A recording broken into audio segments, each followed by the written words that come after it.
Hello, and today we'll be breaking down Eminem's verse on Slaughterhouse Psychopath Killer that also features Yelawolf, and of course Baldwin missed out on this.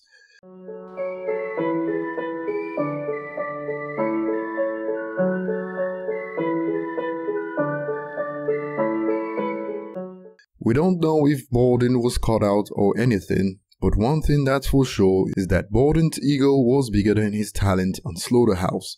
Today we'll be breaking down Eminem's verse, and before we get started, remember to subscribe if you're new to the channel and turn on notifications.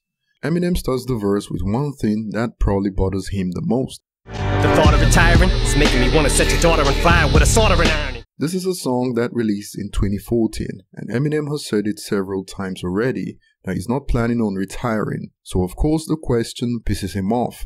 The legendary Paul McCartney from the Beatles released an album recently in 2018 at the age of 76, so who knows how long Eminem is going to keep releasing music.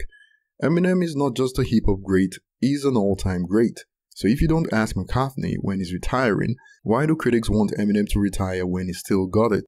And in the next bar, Eminem does some lyrical acrobats. That's simply a jab at the critic's baby mother who asks when he's retiring.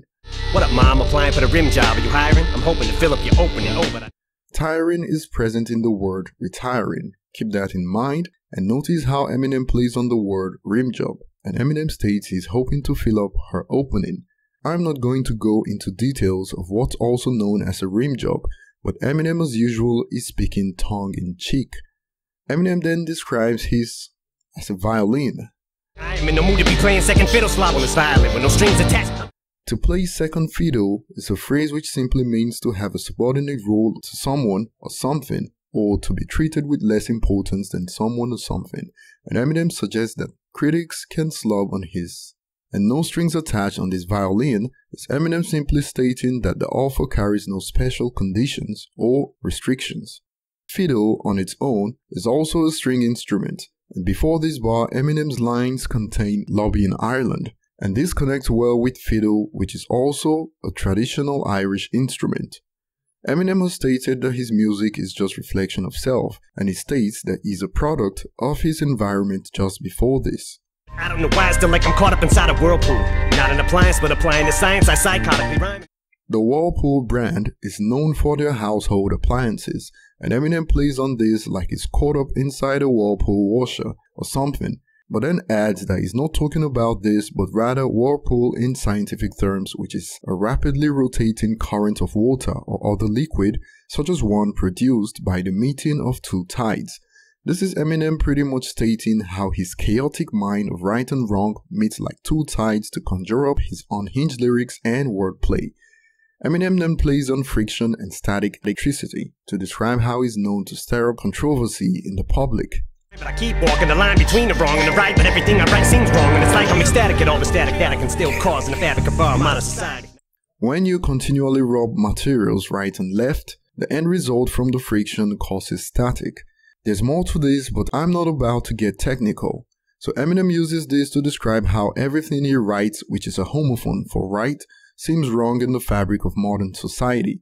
And the result of this friction is static, which is a metaphor for how he sparks up controversy with his lyrics. Eminem then suggests he's back to his old ways. Probably shouldn't have ran up in the Vatican with that mannequin singing bagpipes from Baghdad again, and my dad's dragging a faggot in a glad bag. First of all, the mannequin Eminem is referring to may be from the video of 3 AM from the Relapse album, and in the video Eminem kisses a mannequin man, and Vatican is the city-state in Rome ruled by the Pope, which is the center of the Roman Catholic Church, a church which has generally prohibited sexual activity between members of the same sex. In addition, Bagpipes from Baghdad is also from the Relapse album, and Glad Bag at the end of that bar is a play on two separate things. For one, Glad is a popular trash bag brand you can easily find at retailers like Walmart. In addition, GLAAD as GLAAD is an acronym for Gay and Lesbian Alliance Against Defamation. When Eminem pushes the line further, he's asked God for forgiveness several times in other songs and does it on this one. I've lost my mind, Carson, oh God, I think I just thought of another fucking line. Forgive me, Father, for I've sinned, but hip-hop has left me brainwashed with a violent street. Forgive me, Father, for I have sinned is a quote from the Christian Bible. And according to the Bible, you don't even have to act to commit a sin against God. And mere thoughts of doing evil is enough to sin, and you should seek forgiveness from God because of this. Eminem then plays on how it's impossible to get him to stop in hip-hop. Be fine. Now the odds of me trying to fucking be quiet probably gotta be about as high as the Jolly Green Giant after he's fallen in pollen next to a killer beehive colony trying to sneak by it.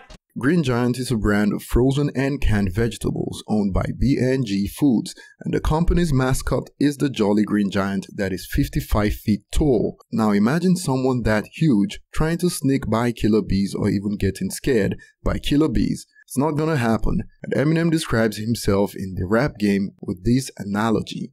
At 55 feet tall, it's also easy to be seen and followed as hope to take rap back to its glory days.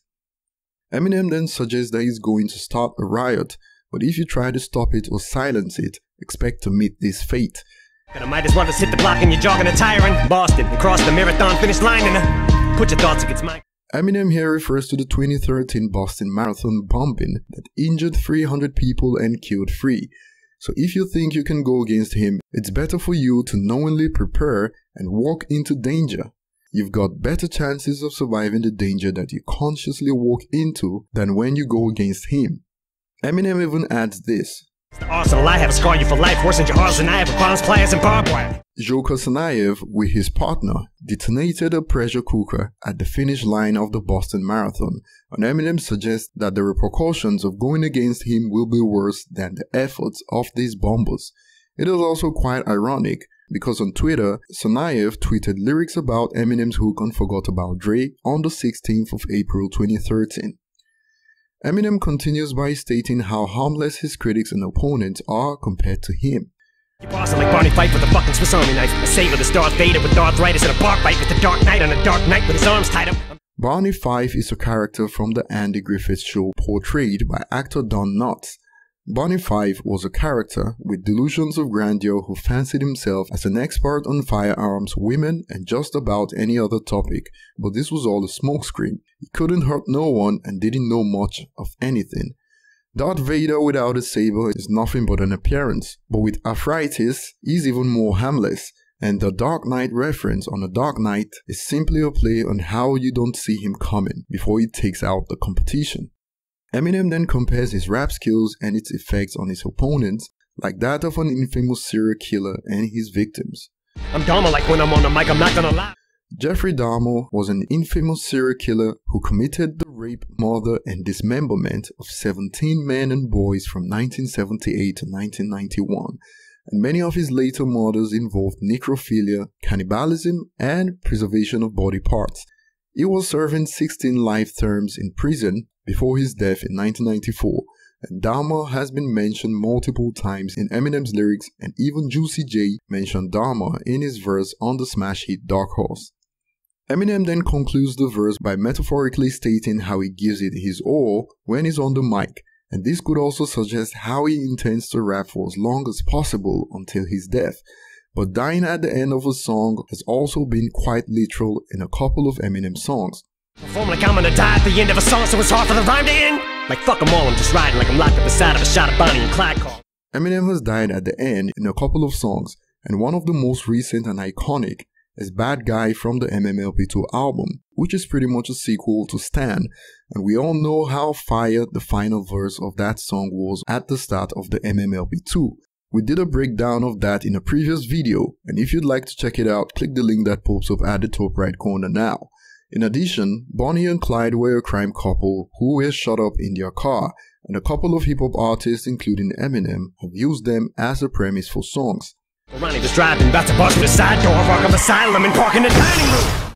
Uncle Ronnie is Eminem's uncle that committed suicide, and Eminem states Ronnie was driving the shot-up car, and Arkham Asylum is a fictional mental facility in the Batman comics that is home to some of the most criminally insane psychopathic killers in the DC universe, which ties in well with the theme of the song.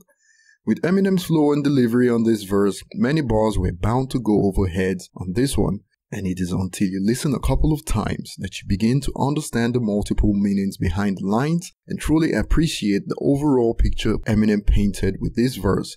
And if you'd like to support the channel, consider donating to our PayPal at the link in the description of this video. Special thanks to Troy Pierce aka Blue Shirt. And remember that we have a full playlist of all Eminem lyrics breakdowns we have done, which is titled Eminem Lyrics Bible, and you can check that out at the link that pops up at the top right corner now. Thanks for watching, remember to subscribe if you haven't, and leave your thoughts in the comment section below.